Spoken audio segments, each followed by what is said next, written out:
Assalamualaikum warahmatullahi wabarakatuh. Halo, selamat siang dimanapun teman-teman berada.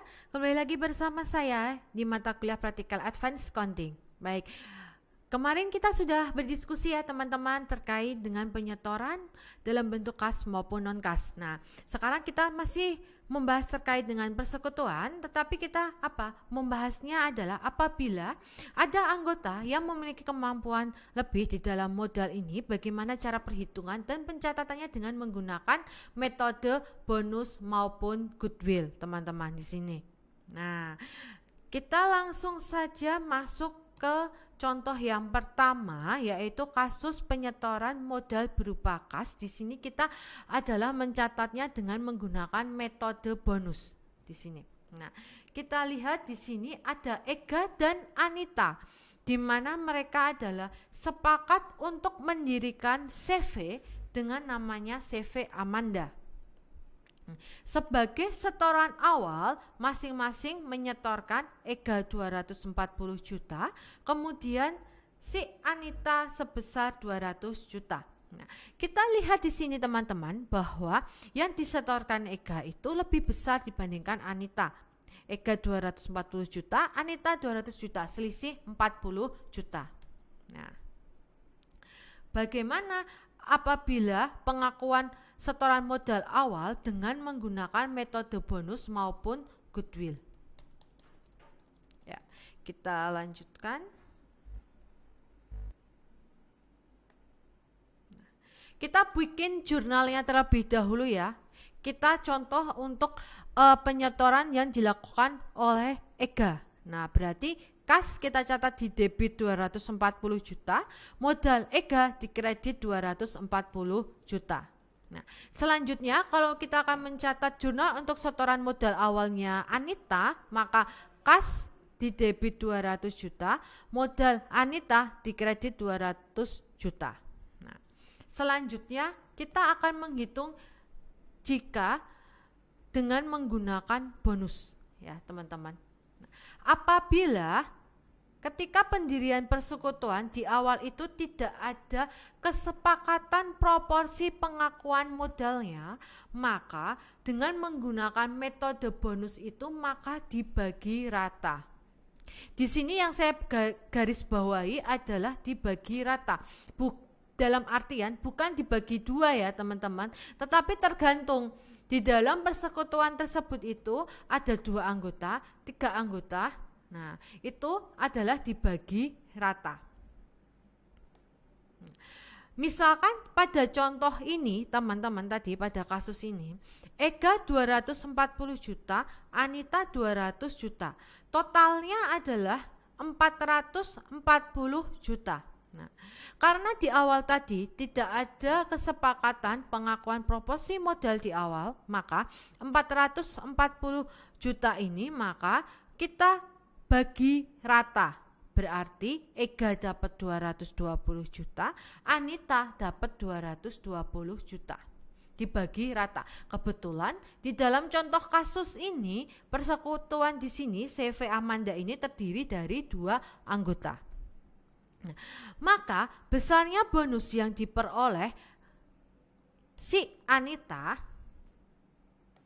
adalah sebesar, maka karena Ega tadi memiliki saldo yang lebih besar dibandingkan si Anita, maka karena tadi harus dibagi rata, maka modal Ega yang berkurang. Yang tadinya 240 juta sekarang menjadi 220 juta, berkurang 20 juta. Nah, sehingga modal Ega kita catat di posisi debit senilai 20 juta. Modal Anita justru yang bertambah senilai 20 juta. Karena tadi modal Anita di awal adalah 200 juta, sekarang dia ketika dengan menggunakan bonus ini karena dibagi rata menjadi 220 juta, bertambah 20 juta. Maka kita catat untuk modal Anita di kredit senilai 20 juta. Jadi pada intinya untuk dengan menggunakan metode bonus, selama tidak ada perjanjian proporsi pengakuan modal di awal, maka dengan menggunakan metode bonus itu dibagi rata. Nah, misalkan saja sebagai contohnya kalau Ega ini saya ganti saldonya adalah 250 juta ya. Anita atau Ega saya ganti 300 juta, Anita saya ganti 200 juta. Nah, berarti Ega lebih besar 100 juta dibandingkan Anita. Ya, kalau misalkan dengan menggunakan metode bonus teman-teman dan tidak ada perjanjian pengakuan di awal, maka dibagi rata. Berarti si Ega kalau dibagi rata 500 juta, kalau dibagi rata Ega 250 juta, Anita 250 juta. Artinya Ega saldo awalnya ya, saldo awalnya yang tadinya 300 juta menjadi dengan menggunakan metode bonus 250 juta, maka apa? Berkurang 50 juta. Berarti modal Ega di sini diganti menjadi 50 juta. Nah, kemudian modal Anita yang tadinya itu adalah 200 juta, karena dengan menggunakan metode bonus menjadi 250 juta, maka modal Anita bertambah 50 juta.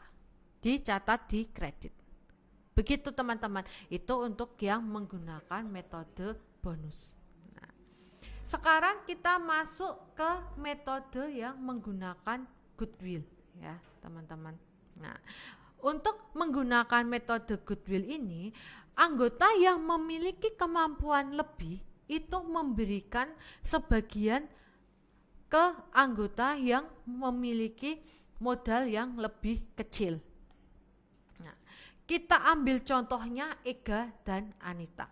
Dan di sini kita akan memunculkan akun baru, namanya adalah goodwill yang kita catat di posisi debit.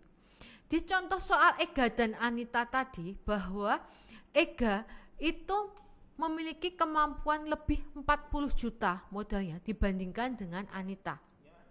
Nah, maka si Ega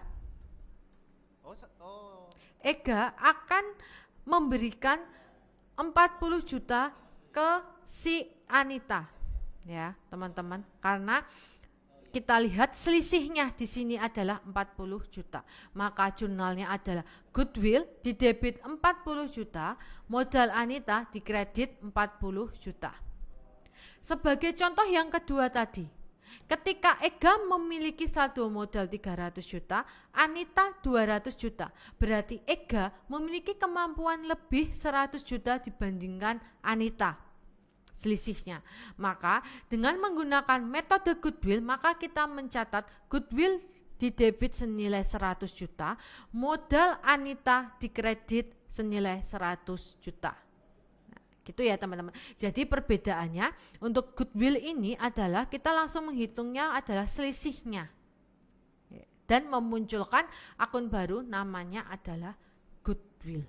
Begitu teman-teman untuk terkait dengan apabila ada anggota yang memiliki kemampuan lebih dalam hal modal yang kita catat dengan menggunakan metode goodwill dan bonus.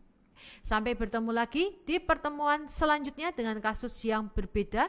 Tetap mengikuti perkuliahan Practical Advanced Accounting. Selamat siang, terima kasih. Wassalamualaikum warahmatullahi wabarakatuh.